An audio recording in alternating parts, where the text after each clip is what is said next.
Bringing it online. Doing here. There we go.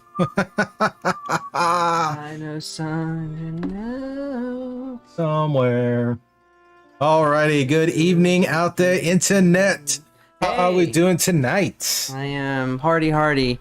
I was saying you were sitting there doing some tunes there. Yeah, jamming to some alternative, specifically Third Eye Blind. Anybody familiar with Third Eye Blind knows. They know. What happened with Third Eye Blind? Now you got to tell me. No, they're just a good band.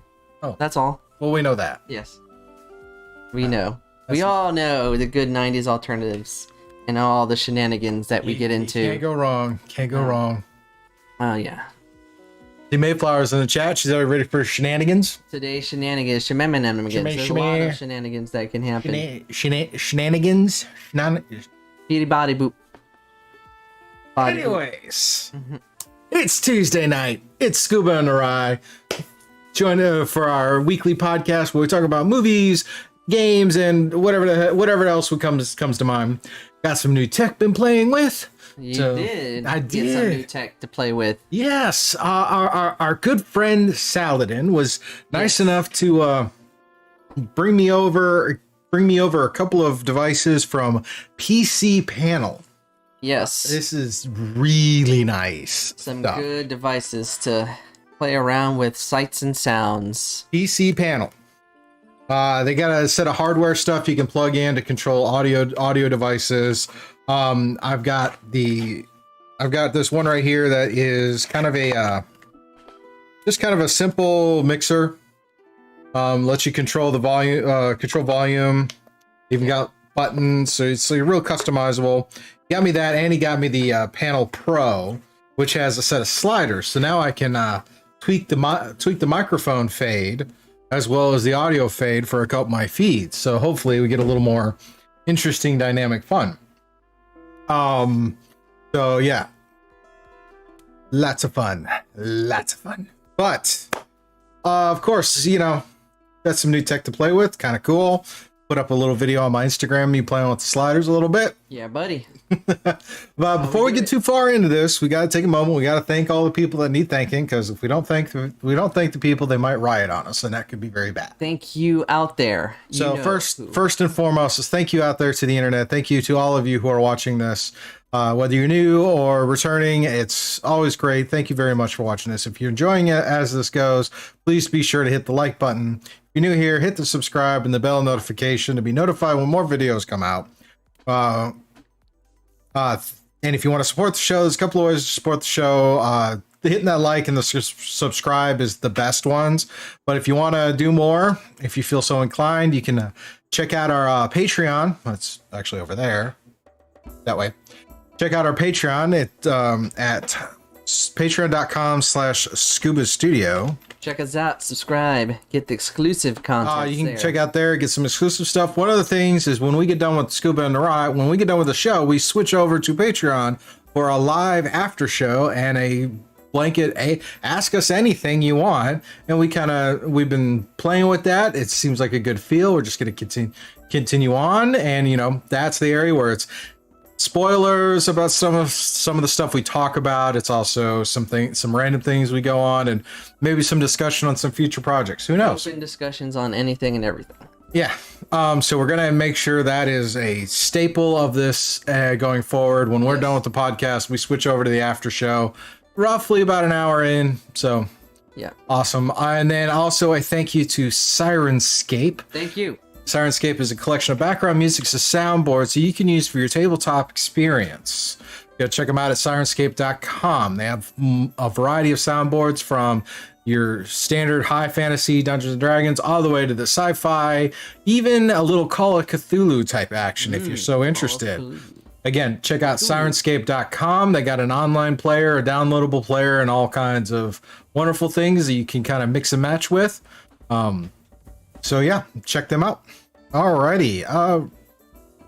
Ry, what you been up to, man? What have I been up to? Nothing more than just random shenanigans that I always get into. Other than the movies and the gamings and the work stuff, outside of all that stuff, just enjoying the weekend. Best friends had a birthday party on Saturday, so did that thing. It was nice and fun. Good backyard. Food, drinks, and playing card games into the nights. And then Sunday, we all decided, hey, why not we continue the fun, and went to a local Korean hot pot called Hot Pot 757. I've been there a few times already, and each time I go, it's fun. It's a Korean hot pot. You got your hot pot and your barbecue, and you pay a certain price and get unlimited food to cook and eat. So, very good if you like the Korean foods. Nice. Other than that, just slowly working on my next story. Did finish up writing chapter 3 last night, and I have part of chapter 4 written and some notes for chapter 5. So I kind of jump around depending on what part of the story I want to work on, but it's all coming together. Other than that, just another month down, and get another month closer to school, so I'm going to have to get my mind in the learning mode and figuring out what books I need to get. But once that happens, I'll be ready.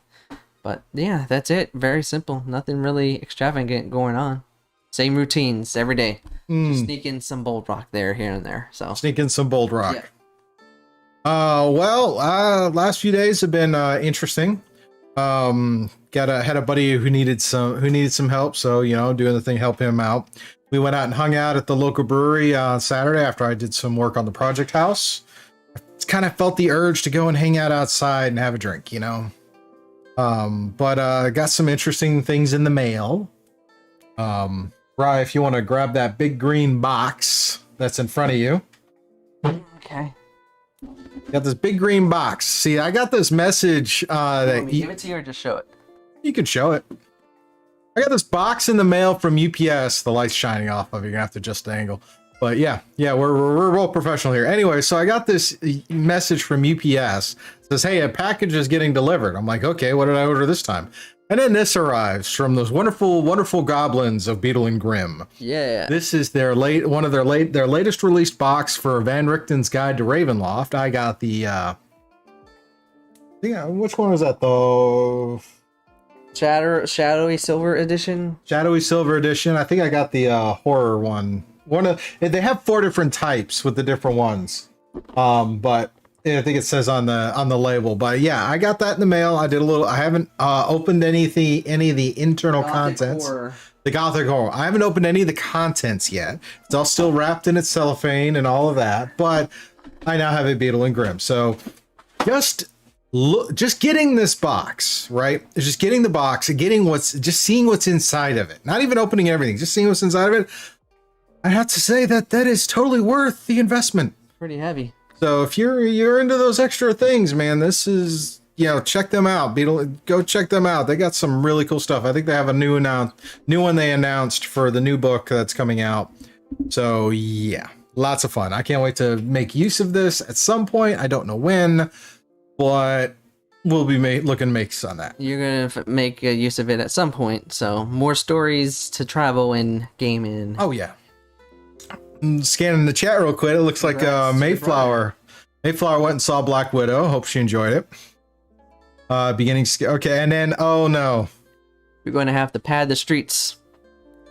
Yeah, her brother just got his permit. I think we might all have to be a little concerned, but Is he a scary driver? Is he an okay driver? he's a new driver. Okay, that's scary. So, sorry. New drivers are scary. Oh, sorry, Dylan. Hey, that's just the way it is. It is. A big shout out to him. Hope he does really well with that. But yeah, it was that box came in, some stuff right there, and then it's just kind of getting back into the groove of things. I've been doing a lot of tool restoration videos on YouTube, so that's pretty much have been spending all my time with that.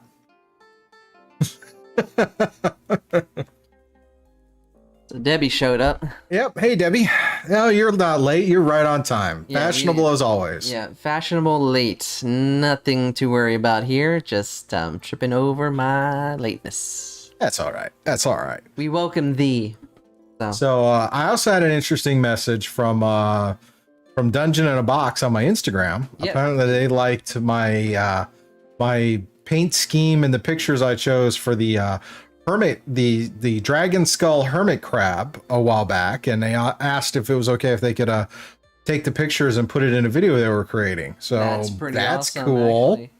So Getting recognized by the makers. So yes, recognized by the makers is always cool, but it also means I gotta start painting some more miniatures. So yeah, Connect. Might get some. got a lot more in. Got to paint those. Stuff. But what we got tonight? We got a couple of movie reviews. We got the new M. Night Shyamalan film Old, and we have another new film which was Snake Eyes, a G.I. Joe Origins tale, and then we got some odds and ends, everything from a new host for Jeopardy to some other shenanigans like hey, YouTube creators, you never know what you're gonna get. You might get picked up by a big studio. Wait and see. The meme. The meme. Some of the stuff, because it's Olympic season. We're seeing the Olympics now. They were on hold for a year, but we're seeing them now. So I don't know if you've been watching. I haven't watched a whole lot. I think today I got a little bit of the volleyball, the kayaking, and the synchronized diving. I catch it when I go to Planet Fitness, or if I have my TV on to check during lunch, but that's about it. But congrats to the one athlete that won gold for the Philippines, first gold ever in the 100 history of the Olympics for that country. So congrats. That's pretty cool. Forget the name, but if you do a search, you'll find it on Google. Their name is now infamy. Yes.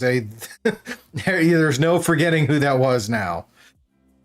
So that's about it. But yeah, been paying attention to Olympics here and there, but we got some interesting, fun Olympic news on it. Debbie's curious. She wants to know my opinion on the upcoming Suicide Squad.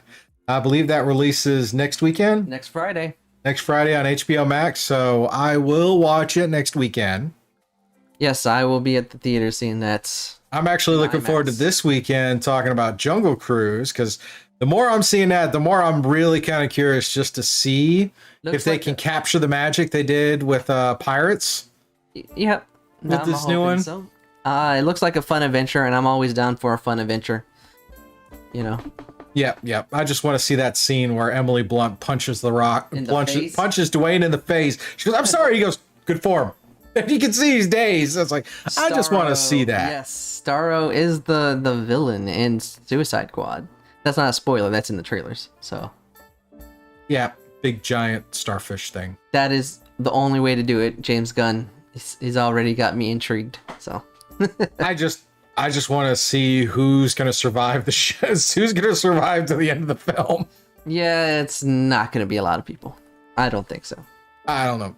But Jungle Cruise is supposed to be the last film for the Disney premiere. Yep, it's the last one. And I'm curious if that is just a happy coincidence, or is it really the cancel culture or whatever backlash they got for Black Widow sales. No, that was already pre-planned. That's what I'm thinking. It was already. I'm thinking it was just kind of coincidence, happenstance, but No. you know, 45-day window. 45 days goes by really fast. Yep, and then they'll just drop on whichever streaming service. Just pick one, and yeah. Yeah, well, so they're waiting 45 days, and then they're going to release it on Disney Plus for that out. I mean, Why? Just wait. we'll see what happens. Yeah. Because I think part of that perception is like from opening weekend till the last weekend, it dropped like what 67%. Yeah, it dropped a lot. That's pretty steep drop. But then again, you know, we're still kind of living in the whole world of I don't know if it's safe to go out. I don't know if I want to go out. And now we got things now regulate. Now it's more the regulations are coming back. Just the mask mandates. Maybe. Some of them, but you know, there was a couple of states that now required their municipal employees that if they're not vaccinated, they have to get tested weekly. New York City. California's got a couple of that too. San Francisco, I think San Francisco, California. San Francisco, you have to show proof of vaccination or a negative test to walk into the restaurants or bars before you can go in. So, some stringent places, but we'll see. I mean, but yeah, let's get into the reviews and then we'll talk about some more of the stuff. So, shenanigans. Yep, let's get those shenanigans of M. Night Shyamalan. M. Night Shyamalan and his movie. That was smooth. All right, first film is M. Night Shyamalan's newest film, Old. Yes, sir. Now, I have not seen this film, so I'm going to be out there because, to be fair, I have not been interested in watching an M. Night Shyamalan film since the film that we will not discuss. Yes, you did tell me that. We talked about that. We have, but yes. For those out there in the internet who are curious and want to pick up on, there is a film that we will not name that M. Night Shyamalan did that was so horribly bad that I just haven't been interested in watching M. Night Shyamalan films. I hear he had a couple of good ones afterwards. It took him a decade, I think. But this is the newest one. Where it's this island in the middle of somewhere warm and tropical. Yeah. Take your pick.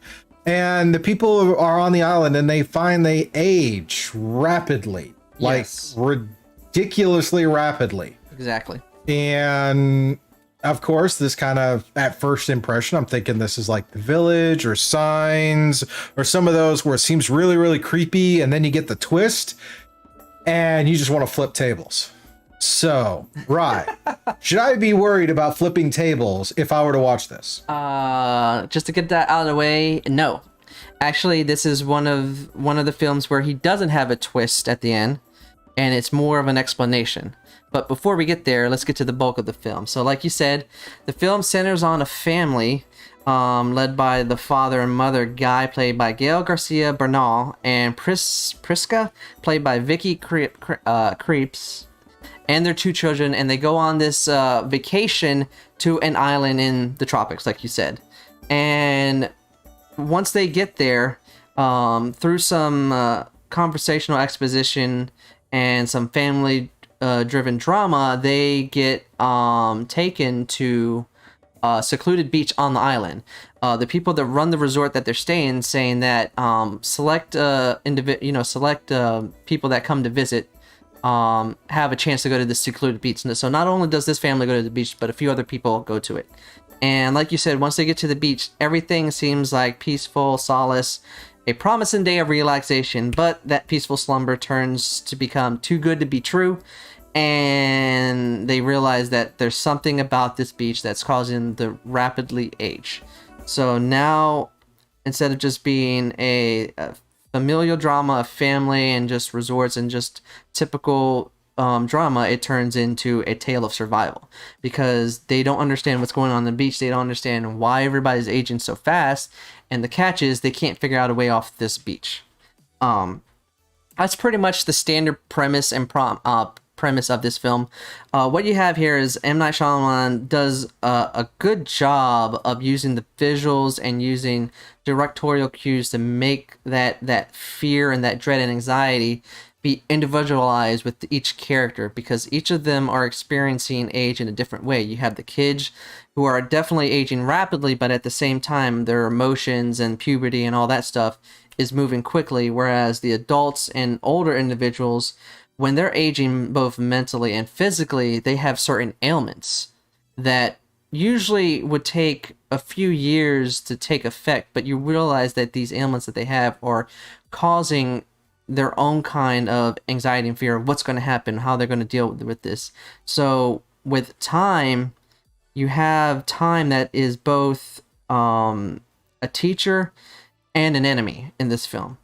And it's pretty much a race against time, but also what happens is that through each individual, you start to see a subtle realization of their own guys. And what I mean by that is they're realizing that they might not be able to get off this beach, so they are facing their own issues that they've been hiding come to the surface. So each of the individuals and each of the families have all these like secrets that they, I guess, are some of the reasons why they got picked to go to this beach. And they come up through all that fear and anxiety of the rapid aging. So what you have here is a question of life and what is the purpose of your own human existence. And that what makes the film, I think, great. Even though the dialogue is very expositional heavy and it's very simplistic in the way things are explained. In a different film, it would have taken away. But when you realize, you have to think about, what if you were in this situation, and what if you were with the group of people, you would talk it out trying to find an explanation of what's going on. So even if it's forcing their hand to explain what is happening, you don't really have to believe what they're saying because it's not a full explanation. It's like if you and me were on that island, Scoob, we would be talking out trying to figure out what's going on, why is it going on, what are we going to do to get off this island. Actually, I would probably be looking for the pallet of duct tape that they left on the island so that we could make our own way off. But that being said, this sounds like there was a fantasy island trope.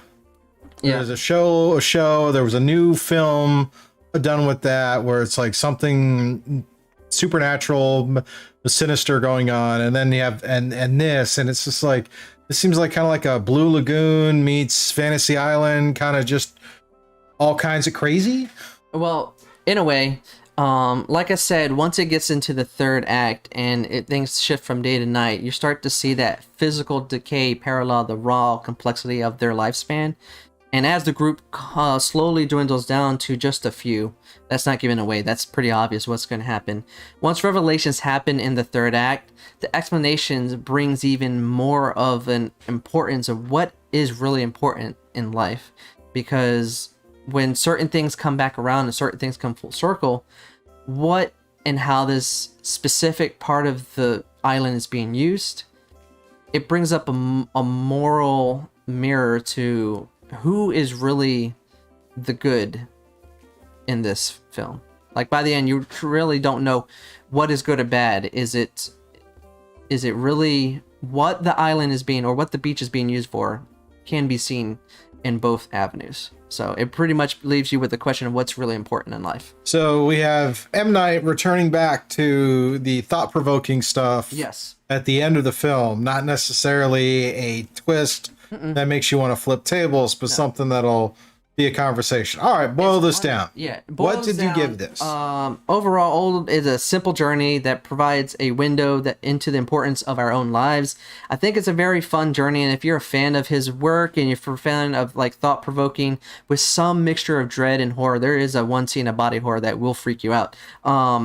It is worth seeing at theaters. Matinee, 3.5 out of 5. Okay. Still not convinced.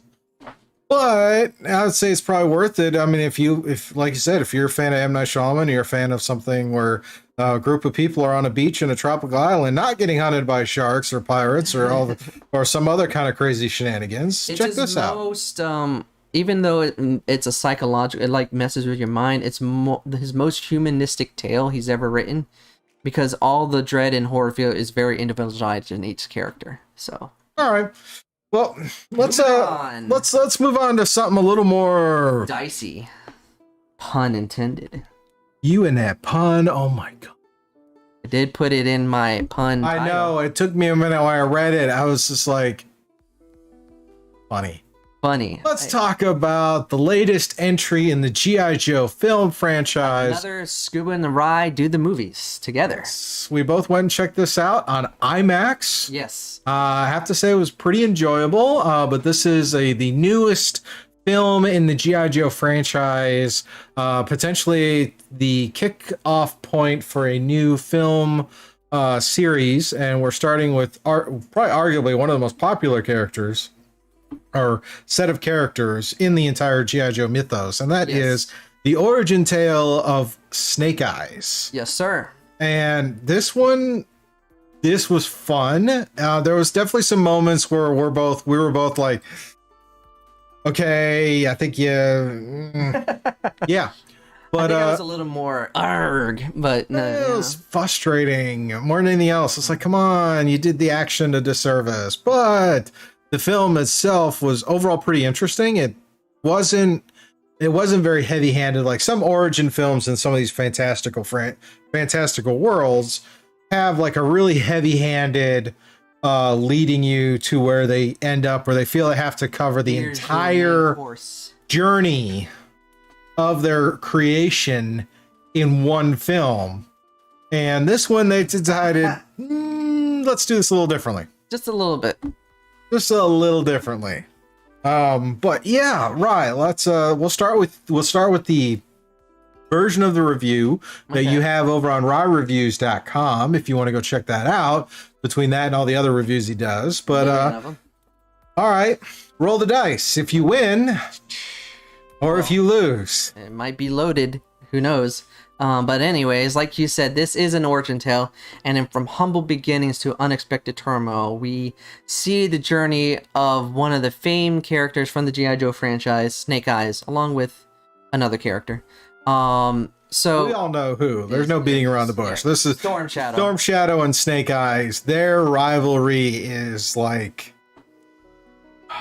fun. I can't even do it justice by trying to articulate, but you get to see both of them in this, and yeah. So Snake Eyes. So in the beginning, we are introduced to Snake Eyes as he from his evolution of his backstory, where we see him going from childhood to adulthood. So you get scenes of his childhood, how he gets involved with certain crime elements, and how he eventually gets involved with Storm Shadow, whose name is Tommy in the film, played by Andrew Koji. And just to go off topic, if you've never seen Warrior with Andrew Koji, check it out. It's on HBO Max. But anyways, so we are introduced to Snake Eyes and his childhood through some heavy foreshadowing and action. And then once he meets Tommy, Tommy takes him, after certain action setups, takes him to Japan, where he gets introduced to his clan. And once we move from the first act to the second act, the bulk of the film takes place of Snake Eyes trying to go through these 3 trials to become part of the clan. But at the same time, as we're building up this characterization and world building of Snake Eyes and Storm Shadow's brotherhood, we also start to slowly get introduced to the lore of the G.I. Joes and Cobra. So it's a very twofold approach. You get to see this guy who's conflicted with certain choices that he's making while, in trying to become part of this clan for a reason. I'm not going to spoil it. But also, he starts to, he becomes the audience's avatar with an introduction to the G.I. Joe lore. And one thing I could praise this film is the way that it doesn't force feed you all the lore at once. It slowly introduces it through, like, scenes and icons and subtle explanation, like who's this, what's that. Even if it feels simplistic, it's not overly explained, which makes the character of Snake Eyes, his development, even more of a layered approach, because he's not a good guy once you see his evolution through this film. Both him and Tommy / Storm Shadow are dealing with this thematic path of vengeance. And watching that parallel evolve, you start to see characters go one way or the other. And through their own relationships, you start to see certain personal conflicts come across, and they both hit a crossroads where what is really important to their own moral code, or what is it really they're trying to find in this society of Cobra and G.I. Joe. Yeah, I going into that, let's talk about that a little bit. The fact that when we watched this, one of the first comparisons I had was thinking about the Mummy and how that was trying to set up a big, broader type of franchise universe that ultimately failed. Yeah, it literally started off saying the dark universe before the movie started. But using that as a comparison for this is the fact that with this one, you had... is like all this stuff was established. Like the first two G.I. Joe films they did, it was these things didn't exist and now they exist. Yeah. In Snake Eyes, it's like they're already established. They're already happening what is going on. And you just happen to be dropped in at the ground, on the ground for these people who happen to be swept up as collateral to the larger story of between Cobra and the Joes, which is, I think, a much better way of doing it rather than trying to force feed a lot of origin tales in a single film. Yeah. This film does a great job in grounding the characters and making the world believable before those fanatical elements of the lore start to come into play. Not as deep as some of the characters that might get introduced down the road if more come, but they ease you in through the vengeful tales that are happening between Snake Eyes and Tommy, so that once you get to that aspect, you start to see that, start to understand how the complexities of the clan's involvement, Snake Eyes' involvement, as well as some other characters' involvement, start to come to head in an ultimate climax. Once it gets into the third act, it is all straight action and over-the-top sequences and combat, one-on-one combat sequences, especially with certain characters that put on some good hand-to-hand combats. Lady with the fan. There's some great set pieces, but that points out something within the film that's actually a flaw that we were both discussing, and that is the action sequences in the front are heavy-handed with shaky cam, and it's really disorienting. Yet when you get into the latter fights, it's like slow the camera down and actually focus on the scenes. Yeah, it's almost like we went from amateur to professional in filming action sequences from the beginning to the end. Yeah, it's very... Now, if that was a intended technique to kind of showcase the evolution, because one of the things they point out is the fact that Snake Eyes is very kind of raw and unrefined in his fighting style, brawling. Yeah. So the shaky cam could represent brawling. Yeah. And yet in the end, when he's more of the ninja that we all are used to seeing him be, then it's like now we have a more refined kind of film view from the fight sequences, because it's very that could be a reason. I don't know.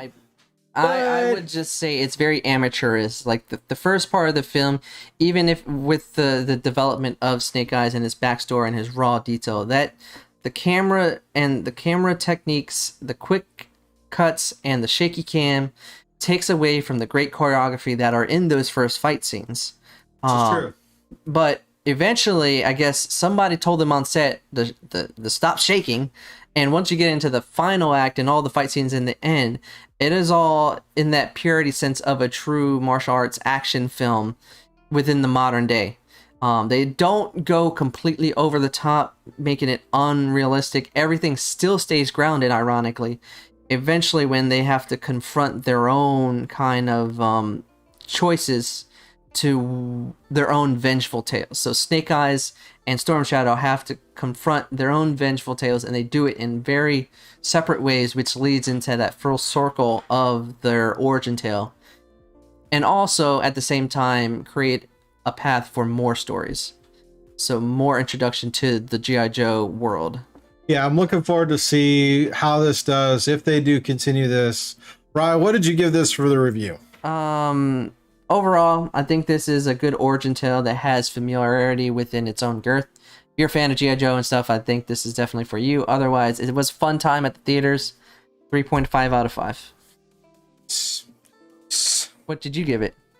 I felt it was definitely a solid 3. There were some things in there that were kind of like, oh, maybe a little heavy-handed with some of the mysticism side of it, but Oh, I know what you're talking about. you know what I'm talking Yeah, about. that did not take me completely out because Let's save that for the after show. We'll go into that. We can did talk not- about that in the after show. But overall, it's overall, fun I for felt it was a fans. good film. It was a lot of fun to watch. Really kind of wild to see how it goes. And yes, spoiler: Snake Eyes does talk throughout most of the film, unlike when we see him and he's mute. No, but yeah, issues I had are more filming techniques than story wise. So cool beans. Alrighty. So, but yeah, I think I think this weekend we're gonna catch Jungle Cruise. Yeah, I'm definitely going to check out Jungle Cruise. I just don't know which day. That's fair. I'm thinking it would be definitely going to worth going to watch, because I mean it seems like this will be fun. My seems daughter's like a fun already adventure. all interested in wanting to go see it. She wanted to go see it tonight. It's like, can't see it tonight because it doesn't come out till Friday. That is true. Unless you're one of those people who like torrent stuff, but I don't encourage that. No, or you got like a special screening. So Special screenings are always good too. Yeah. Alrighty, so what else can we talk about? Oh, yeah, there's that thing. FYI, we don't have much for State of Game because we haven't really been playing a lot of games other than the games we talked about last time. However, I can point out, I'm going to remind and point out that this Saturday, July 31st, 7 p.m. Eastern, right here. Check it out, people. Challenge accepted. Live play D&D game that I am the humble dungeon master, and I have a group of players that are phenomenal and interesting as we return to the city of Saltmarsh after the treaty has been signed, and now we have lizard folk and the residents of Saltmarsh combining forces to take on the Sahuagin threat just off the coast. So if you want to see how that unfolds, check us out tonight, check us out Saturday, 7 p.m. Eastern, right here, and we'll see how that goes. That being said, got some interesting news pieces, things to talk about. Let's talk about. Oh, let's talk about this. There was this thing came across the wires. Like we all remember, last November, Alex Trebek passed away. Yes, sadly, but it happens. I mean, I kind of felt he was immortal because he's been the host of Jeopardy pretty much since inception. You think Jeopardy and you think Alex Trebek. It's like hand in hand. But over the course of the last several months, they've been having a series of guest hosts to run the show, and it sounds like they have found their permanent replacement in the form of LeVar Burton. Geordie LaForge reading Rainbow, that LeVar Burton, yes, is going to be taking over as the host of Jeopardy. I'm kind of curious. Potentially. He's still in that rotation, but he's a fan favorite. He is in the running. So, but it begs the question of, with the rotation of all these different people, they've had everybody from Green Bay's quarterback Aaron Rodgers to actor Mayim Bialik to even that known champ that everybody knows, Ken Jennings, hosting it. Don't forget the actress who played Mary Farrah Fowler off Big Bang. Yes, that too. I remember seeing she was hosting for a little while. I think this is interesting because it's like some of these things are so iconic. Like remember, like back when Bob Barker. Yep. Bob Barker. When he stepped down and retired from The Price is Right and Drew Carey took over. Yes. It took some people a little time to get used to that idea. But it then it's thinking about, okay, I think the only other show, and I could be wrong, but I think the only other show that still has its original host is Wheel of Fortune. You are correct. So let's think. Who would we want to take over hosting Wheel of Fortune in the event that they need to change hosts? Because I don't think they're going to cancel it. They are not going to cancel Wheel of Fortune. It's too much of a moneymaker. I mean, but who? I mean, that would be interesting to see. Who would we tap to take over hosting that? I would. I mean, LeVar Burton doing Jeopardy. That's a little. I wasn't expecting that one. Yeah, he's going on there temporary, but he's a fan favorite just because a lot of people think because he's shaped a lot of people's childhood through knowledge and book reading, not to mention sci-fi, that he would be the perfect host to replace. That's what. And That being said, I mean, Reading Rainbow was, one of those staples for a generation or two. And then he did he was doing the work. Then he did Star Trek, Next Generation. And then he's been directing and doing a lot of other projects. And then to come back, it's like, oh, this would be kind of cool. Yeah, and just it's just one of those things where when you like you said, it's so hard to think of a replacement, but LeVar Burton going on Jeopardy just makes sense. Actually, I don't watch Jeopardy, but I might actually check this one out just because I want to see how much the show, because I mean, getting the feel for it and everything. So yeah, Mayhem Bulk, I butchering the name, I apologize. But yeah, Q had a suggestion, Adam Sandler for Wheel of Fortune. Adam Sandler for Wheel of Fortune. Hey, it may be a joke. He may be doing this as a joke, but there's a lot of comedians that like to take over game show hosts. Steve Harvey has the Family Feud. That's right, right, and he's the third or fourth person to take over that. Yeah, he's taking that over. What the heck? The dude that plays Carlton took over Laughing Comedy. It's on Sunday nights. AFI, America's Funniest Home Videos. So another comedian after Bob Saget ran that for forever and a day, and then they had a couple other hosts. A comedian taking over Wheel of Fortune. Hey, that wouldn't be too much of a bad thing. And Adam has matured quite a bit on his stuff. He's not as He doesn't do a lot of that toilet child humor. He does produce a lot of those films, but if Netflix is going to pay, why not? Hey, you know what? I mean, he's working. Yeah, I mean, he's working. You got to admit the whole last year with really giving the streaming market a chance to really kind of shine, and they've got some really interesting stuff. There's a TV show I just watched, the new He-Man Revelations, the first 5 episodes. How is it? Amazing. I was not expecting what they did, the twist they did for the story, but I still think it was great. And I can't wait to see the second part of the first season and see, how did they go from there? Because they had a hell of a cliffhanger. I think I might check it out tonight. Premise on that one, but we'll talk about that one a little later. Don't spoil it. I haven't watched it yet. Oh, dude, you totally gotta watch it. I thought I would just sit down and watch one episode. Yeah. But no. Yeah, it happens that way sometimes. Yep. There's a lot of actors who do a lot of voice work. Wayne Brady. Deal or No Deal, I believe. I haven't watched Deal or No Deal in a while, so I'm going to take you at your word for it, May. So could be another person from the Whose Line Is It Anyway crew. That could possibly happen. I think one of them took over Do You Want to Be a Millionaire, or what was that one? Who Wants to Be a Millionaire? Yeah, or I think Who Wants to Be a Millionaire. I think one of them took over for that. It'd be interesting to think about. And think about, what is somebody we totally wouldn't see coming. Yeah, I think it'll be just somebody out of left field that nobody's thinking of. Kind of like, Heath Ledger being the Joker. Left field.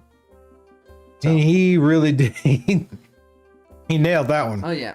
So I think, to bring it full circle, I think he was on Whose Line Is It Anyway? Yeah. So, but yeah, LeVar Burton as the permanent host, he's got my vote. Yeah, I think it's an interesting thing to talk about. I think it's also interesting when you think about these shows that we grew up with that seem to be staples. Yeah, staples of daytime of certain television back in the game. It's like the last ones of the whole quote unquote game show era. Yeah. And now we moved into the procedural era because, the sci-fi era just kind of died. Now we're into like procedurals, shake a stick, and you hit like 6 different procedurals on the 200 channels we have on cable television. And most of them on CBS. But I got to admit, though, I have a new appreciation for The Who because of CSI. Oh, yeah. I love hearing those tracks every time. Like, I didn't even realize for CSI Miami, that was the middle of the damn song. Really? Yeah, if you listen to the whole Who song, and you pick out that point that it starts the credits for CSI Miami, it's like 2.5 minutes in, because it's like a 5-minute song. Okay. Ridiculously fun. That is an interesting find, but you know, you can use music for anything and everything. Oh, I love that one. That is a good that is the, for those who are not watching the chat and seeing our reaction, in the chat it was a suggestion was, let's have Liam Neeson do Deal or No Deal. Sorry, just realistically, that is like perfect. It'd just be like waving something. And then you have to do that. All you have to do is be on the telephone. I'll give you a choice. You could walk away now or not. What do you choose? Dun, dun, dun, dun, dun, dun, dun, dun. That could be fun. That could be fun. Oh, you know, or, you know, we could have our Robert Downey Jr. or one of the Marvel actors take over. Hey, they have a good charisma, so why not? But they probably want to do other things than game shows. So maybe it depends. I mean, you got to admit though. I mean, look at like with Drew Carey with, in fact, his shows and everything, and now him on Price is Right. I mean, he's dude's lost now. Mad weight. Yeah. And he's really kind of made it his own, which is kind of cool. And everybody was sitting there back when he first took over. It was like I don't know if he can do it. He's not Bob Barker. I can tell you, he can do it. It's on my TV every day. He can do it, guys. I see it. I enjoy it. When I do see it, when I'm in a waiting room somewhere, and they have that versus HGTV, I enjoy it. Price is Right. But yeah, so interesting ponderings. But here's some other ponderings. Let's talk about some odds and ends. Oddies and endies, my friend. Rye, pick the first one we're going to talk about, man. Do you want to save deepfake for last? You pick. Okay. You determine the order we're going to talk about these this time. I'm always determining the order. All right. I don't want to. Let's go the simple route. Start with the first one. So, hey, sometimes messing around with other people's property can actually land you working for those people. As is a famed YouTuber was just recently hired by Lucasfilm, who did a very good deepfake of Luke Skywalker from that last episode of The Mandalorian. So, YouTuber named Shumuk, quote, using the best in current deepfake technology, published his own video with a side-by-side of the original footage, and it's not hard to see whose is better, end quote. And because of that, Lucasfilm was, instead of suing him, decided, hey, let's bring him on board. Hey, you know what? This is the world we live in now, where you could be a content creator, amateur content creator, and if you perfect your skill, then who knows what doors will open for you. I mean, seriously, this is video editing and all of that are great skills. And there was a story, was it last week we talked about, where it was like, hey, I'm going to go to these Ivy League schools and I'm going to get a degree in film. Yep. And have like $200,000 in student loan debt, because, you know, the student loans is a complete racket. Yep. And never really have the opportunity to pay it off. And here's one where it's like, okay, as an amateur, or I do this as a hobby, or I'm doing this as, you know, I've gotten enough popularity that I'm making income as a YouTuber and whatnot. It's like getting a big conglomerate to be like, dude, that's awesome. Yeah, why not? Hey, it's definitely something that is worth doing. And just to state a quick quote from a joint quote from Industrial Life and Magic, the VX team behind the Disney Plus series said, quote, ILM is always on the lookout for talented artists and have in fact hired the artist that goes by the online persona Shamuk.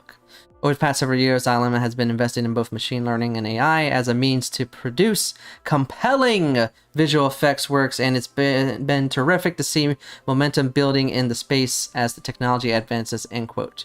Article provided on Collider. So, you know, they are not out there to knock people's dreams, but build them up. And hey, where a talent is, grab it. Oh, yeah. So why not? So, best of luck to you, Shamuk. Alrighty, what we got next? What we got next is a meme for sale, and that meme is an X-Men character. Oh, that one. Okay, so if you're familiar with the original X-Men cartoon, there's that scene where Logan cuts the picture of Jean and Scott in half, and everybody kind of uses that for like sad Wolverine, and now someone has re-rendered it as kind of a full-on 3D character instead of a 2D character. Gotta admit, it's pretty good. Yep. And it's being done by a famed creator or group of creators that make posters as well. Mondo, as reported on Collider, Mondo has just announced this at San Diego Comic-Con exclusive figure recreating the classic scene of Logan lying in bed in full costume, pinning over Jean Grey. Nice. And it will sell for $200. Alrighty, so I think I want to jump in because I want to talk about Billy the Kid. Billy the Kid? What about Billy the Kid? I want to talk about Billy the Kid. I want to talk about the fact that supposedly the handgun that killed Billy the Kid has just gone up for auction. Yes, sir. What was that starting bid again? The starting bid, as reported on NPR, is $2 million for the original gun that killed Billy the Kid. Supposedly. A revolver that killed one of the most famous wanted men in the Wild West 140 years ago is about to go up for mad dollars, people. If you have the money, dish it out. I guess. I mean, that's a pretty cool bit of Western history, but damn. $2 million? We'll see how that goes. I'm actually curious to see what it'll go for. Yeah, it's kind of curious because that's the starting.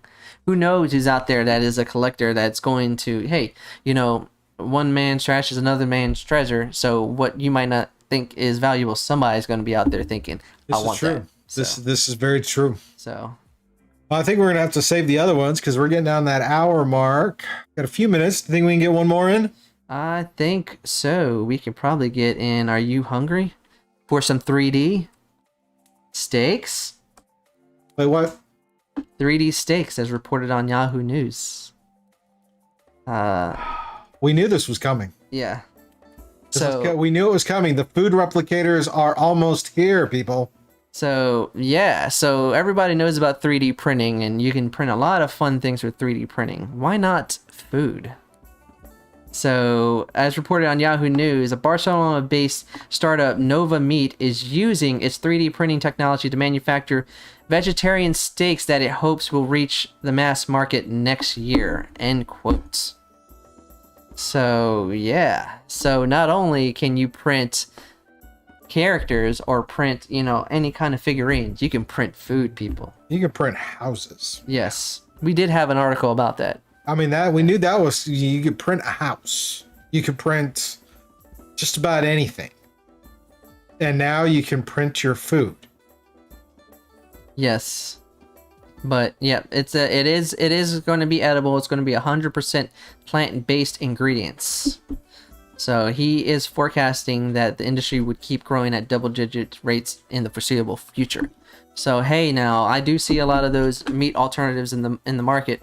I do want to try one of those Impossible Burgers just to try it. So unless you've tried it yet, have you tried it? Okay, I'll be the first one to try it, guys. I'll take one for the team. I'll take one for the team. No offense to anybody out there, but there's no part of that even entices me to want to try it. It's especially because I don't trust the fast food industry when it comes to certain things, and this one kind of feels like it might be a little sketchy. I know that's kind of weird. That's kind of rich coming from, you know, let's think about how many different stories about whether or not they use all the right meat or if it's all the same animal meat in there. I get it. Stop the hate. Stop the hate. I'm talking about getting the meat from the grocery store and making the burgers. So preparation is always key. Who knows? Keep it clean, keep it fresh, keep it right. Not sure. That's why I said I'll take one for the team, and I'll come back with my report. Yeah. Oh, I guess. Somebody's got to do it. I'll do it. I don't know. Every time I think about those, I think about Sequest.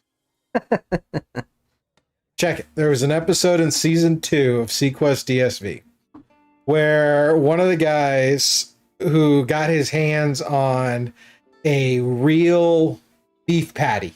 A real beef patty. Now, apparently in this universe, by this point, livestock was no longer being harvested for food. It was everybody had moved on to these vegetarian or non-meat products type things. So the whole subplot for this episode is this guy getting together to make a cheeseburger. To the point he was actually singing Cheeseburger in Paradise.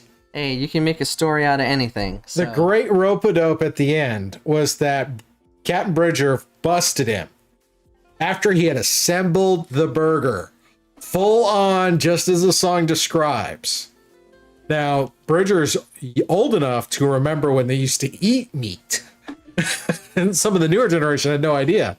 But the last scene of the episode is him looking around, no one's around, and just chowing down on this burger.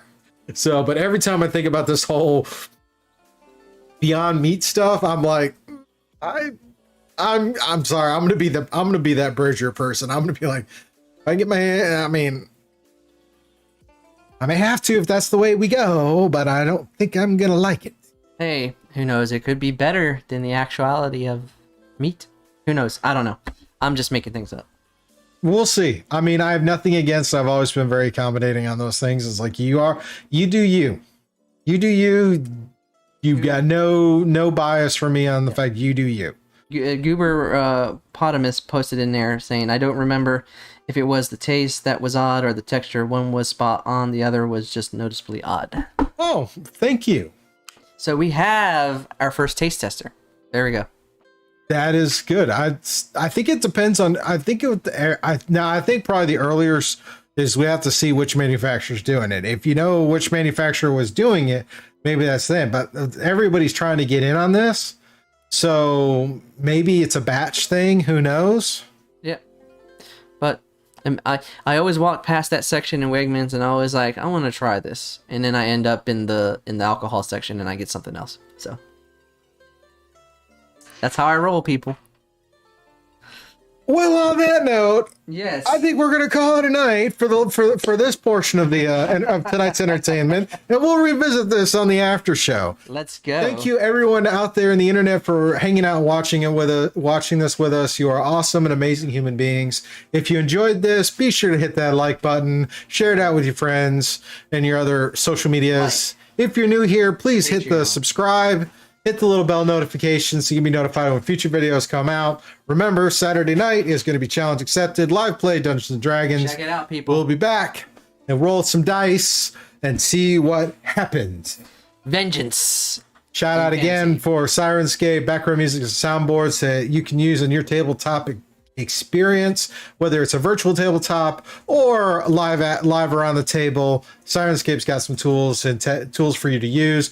Go to sirenscape.com to check it out. If you're enjoying this and you want to support the studio, you can do that for a variety of ways. There's some links down in the description for our merch store over on Teespring to send direct donation tips and whatnot if you want, or if you want to do something a little more long term, head on over to patreon.com/scuba studio, become a patron. There's a variety of tiers there. Some of that might get shaken up in the near future, but that is also where we're going to be in the next few minutes as we switch over from the public show to the private after show, which is a complete ask us anything, and we're going to continue talking about Snake Eyes and the mysticism. We're going to sit there and critique why Ryan went from Beyond Meat in one section to the alcohol in the other section, because that seems a little counterintuitive to me, but that's just me. Anyways, it seems right in my book. You all have a wonderful week, wonderful weekend. Stay safe, love each other, and we will see you Saturday night. Peace.